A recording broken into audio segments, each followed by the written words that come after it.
Bienvenidos a Siguiendo las Huellas de Jesús de Nazaret. Hoy es la meditación 142 y vamos a hablar de Jesús y los ciudadanos del reino. Hay algunos temas muy importantes respecto a nuestra presencia en la tierra y nuestra pertenencia al reino de los cielos. También hablaremos de un aspecto muy importante de la fe en el que poco solemos pensar. Yo soy Rafael Pola y hoy es el jueves 16 de julio. La meditación corresponde a Mateo 17, 14 al 27 y el Salmo 72, verso 18. Todos sean muy bienvenidos.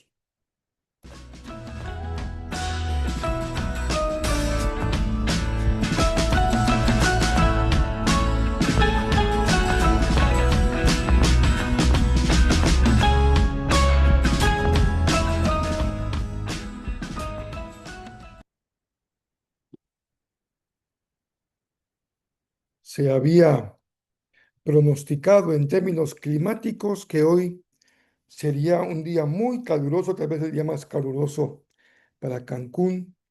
Se pronosticaban alrededor de 140 grados y creo que no.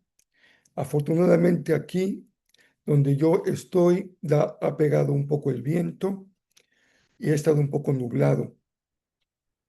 Entonces creo que no llegamos a tal nivel de calor, lo cual es muy bueno. Déjenme recordarles que estamos en julio con un mes que hemos llamado el mes de Venezuela. Los hermanos venezolanos, aquí en Cancún tenemos una buena población venezolana. Han sufrido mucho las inclemencias del terremoto, siguen batallando con los trabajos de la limpieza de la zona devastada. No dejemos de orar, recordemos cada día que tenemos en su tiempo a solas con Dios, orar por ellos y en la medida en que Dios prospera nuestra hacienda personal y también nos da un corazón generoso, apartemos para donar, ya sea en especie o ya sea en dinero, pero hagamos nuestro mejor esfuerzo. Vamos al pasaje de el día de hoy. Dice así: al pie del monte, recuerden que estuvimos los últimos días en la montaña, en la parte alta de la montaña, les esperaba una gran multitud. Un hombre vino y se arrodilló delante de Jesús y le dijo: Señor, ten misericordia de mi hijo. Le dan ataques y sufre terriblemente. A menudo cae al fuego o al agua. Lo que llevé a tus discípulos, así que lo llevé a tus discípulos, pero no pudieron sanarlo. Jesús dijo: gente corrupta y sin fe, ¿hasta cuándo tendré que estar con ustedes? ¿Hasta cuándo tendré que soportarlos? Tráiganme aquí al muchacho. Entonces Jesús reprendió al demonio y el demonio salió del joven. A partir de ese momento, el muchacho estuvo bien. Más tarde, los discípulos le preguntaron a Jesús en privado: ¿por qué nosotros no pudimos expulsar al demonio? Ustedes no tienen la fe suficiente, les dijo Jesús. Les digo la verdad, si tuvieran fe, aunque fuera tan pequeña como una semilla de mostaza, podrían decirle a esta montaña: muévete de aquí hasta allá, y la montaña se movería. Nada sería imposible. Luego, cuando volvieron a reunirse en Galilea, Jesús les dijo: el Hijo del Hombre será traicionado y entregado en manos de sus enemigos. Lo matarán, pero al tercer día se levantará de los muertos. Y los discípulos se llenaron de profundo dolor. Cuando llegaron a Capernaum, los cobradores del impuesto del templo se acercaron a Pedro y le preguntaron: ¿tu maestro no paga el impuesto del templo? Sí, lo paga, contestó Pedro. Luego entró en la casa. Pero antes de tener oportunidad de hablar, Jesús le preguntó: ¿qué te parece, Pedro? ¿Los reyes cobran impuestos a su propia gente o a la gente que han conquistado? Se lo cobran a los que han conquistado, contestó Pedro. Muy bien, dijo Jesús. Entonces, los ciudadanos quedan exentos. Sin embargo, no queremos que se ofendan, así que desciende al lago y echa el anzuelo.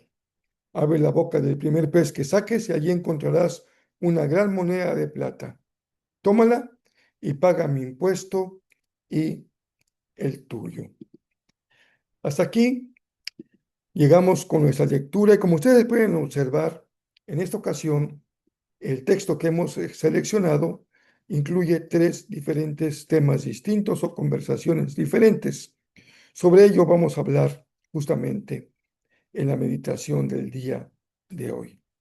Así que podemos dividir el texto en tres grandes secciones. La primera nos lleva del verso 14 al verso 21 y tiene que ver con la fe y con la realidad del ser humano. La primera sección relata los acontecimientos inmediatos al descenso de Jesús y sus discípulos de la montaña. Han vivido una experiencia extraordinaria, la transfiguración, pero al descender de la montaña de golpe se dan de frente con la dolorosa realidad de la humanidad, la enfermedad. Una enfermedad terrible para un jovencito. La Biblia lo llama lunático y todos los síntomas parecen referirse a una enfermedad de epilepsia. Los discípulos han fracasado en su intento de sanar al muchacho, lo que provoca que Jesús exprese su frustración ante la falta de eficacia de sus seguidores. ¿Qué fue lo que falló? La respuesta en labios de Jesús es la fe. No solamente por la cantidad de la fe, sino por su calidad de la fe. Y eso lo entendemos con claridad, porque Jesús se refiere a la semilla más pequeña de la hortaliza, que es la semilla de mostaza. Teniendo esta cantidad de fe, hubiera sido suficiente para que Dios les usara en la liberación del jovencito. En realidad, los discípulos estaban batallando con su fe. Y a veces pensamos de manera equivocada que la fe consiste en repetir fórmulas, como que alguien aprende una fórmula y la repite, o pronunciar palabras mágicas como la famosa abracadabra, o depositamos nuestra confianza en el instrumento, por ejemplo, una persona con dotes extraordinarias, un brujo, un chamán, un sanador, que puede sanar o liberar. Incluso hay cristianos que siguen pensando que un buen remedio es ir con un brujo, un sobador, un chamán. Me ha pasado, créanme. Sin embargo, la verdadera fe consiste en confiar plenamente en el poder de Dios, no poner los ojos en el instrumento. Esta reprensión de Jesús nos invita a que pensemos hoy, tú y yo, en la calidad de nuestra propia fe, sin olvidar que si bien todo instrumento humano es falible, Dios es el único que garantiza de manera permanente la eficacia de la fe. Porque el poder le pertenece a Él. Ya sea que vivas circunstancias cotidianas o que te enfrentes a dificultades realmente serias, recuerda, es el poder de Dios el que te sostiene. Pues como concluye el pasaje, para Él no hay nada imposible. No obstante, déjeme llevar este primer párrafo a una reflexión en la que no solemos pensar frecuentemente. ¿Qué es lo que hace que los discípulos sean eficaces o, en su caso, como en este pasaje, ineficaces? La fe. Queda como un gran mensaje para pensar en nuestra propia eficacia. A veces pensamos que la iglesia cumplirá bien su misión si cuenta con mejores instalaciones, con mejores materiales, con un ambiente más agradable, con recursos suficientes o mayores.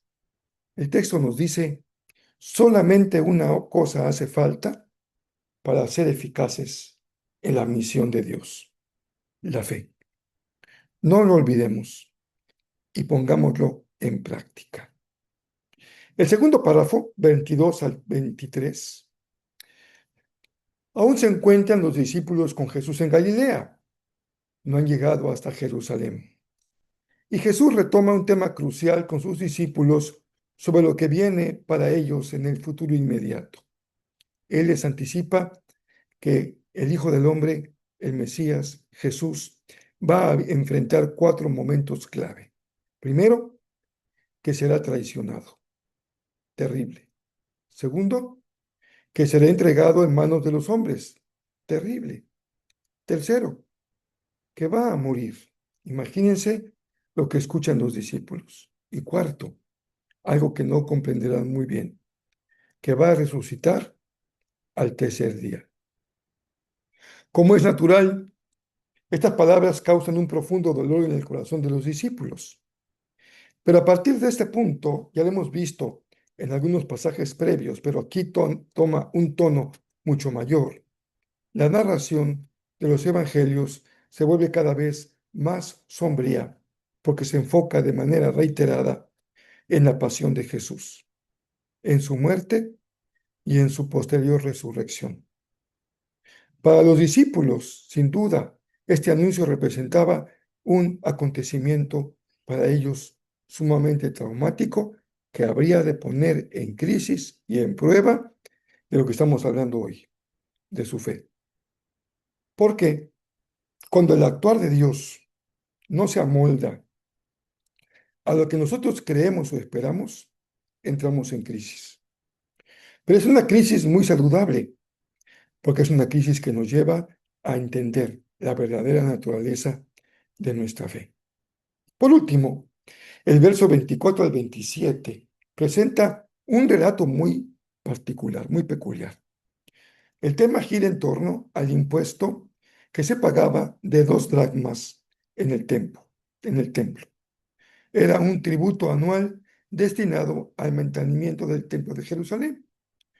Cuando Jesús llega a Capernaum, que era su lugar de residencia, los cobradores de este impuesto interrogan a Pedro al respecto. Pero Jesús, cuando ve regresar a Pedro a la casa, anticipa la situación y para evitar un motivo de tropiezo o de escándalo, le indica a Pedro que debe ir al lago, pescar, tomar un pez, abrir la boca del pez, tomar una moneda, un estatero, que equivalía exactamente al pago del impuesto de ambos y saldar la deuda. Esta tercera sección nos deja una valiosa lección como discípulos. Pongamos mucha atención. Es algo que también poco enseñamos o que pensamos. Seguir a Jesús no nos exime de cumplir con las leyes y las obligaciones civiles y fiscales de nuestra vida terrenal. La fe, en ningún plano, debe ser una excusa para evadir nuestra responsabilidad legal o actuar al margen de las leyes de un país. La única razón legítima para la desobediencia civil o la objeción de conciencia ocurre cuando una ley humana exige de forma obligatoria una acción que atente directamente contra los mandamientos, los valores y los principios expresos de la voluntad del Señor. Seamos buenos ciudadanos, entendiendo que, en el fondo, nuestra ciudadanía pertenece al reino de los cielos. Pero mientras que estamos en esta tierra, nuestro testimonio implica entender que también la autoridad humana ha sido conferida por Dios para vivir quieta y reposadamente. Para concluir, retomo algo de lo que hablé hace ya algunos minutos. La importancia que tiene la fe de los seguidores de Jesús como el componente fundamental para que su tarea en el mundo, en la sociedad, sea eficaz. Todo, decíamos, tiene su lugar, tiene su importancia. La iglesia necesita recursos.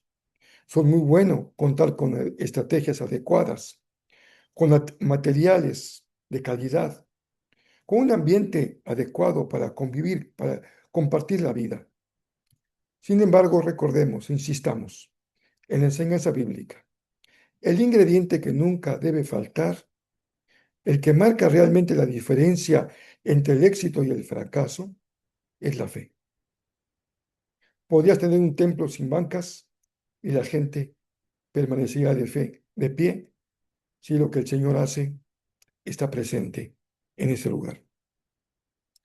Y para tener fe, no hace falta nada que sea de carácter humano extraordinario. Simplemente depositar nuestra absoluta confianza en Dios. ¿Crees en sus promesas? ¿Crees en su poder? ¿Crees que que Él ama a las personas que necesitan de su gracia, como ese jovencito epiléptico? ¿Crees que su amor es suficiente para cambiar la historia de vida de millones de personas? ¿Crees en el poder de su misericordia? Entonces, dice Jesús, no hay nada imposible para Dios. Por eso, nuestra alabanza siempre es al Señor. Salmo 72:18. Alaben al Señor Dios, el Dios de Israel, al único que hace semejantes maravillas. Hoy les tengo una frase memorable para concluir, que es parte de la pluma de William Barclay. Voy ahora a compartírselas en un momentito. Déjeme ubicar porque se me perdió. Muy bien, William Barclay dijo, es fácil sentirse cristiano en el momento de oración y meditación. Es fácil sentirse cerca de Dios cuando el mundo se deja atrás. Pero eso no es religión, eso es escapismo. La religión verdadera es pararnos en nuestras rodillas delante de Dios para ayudar al hombre y los problemas de la situación humana.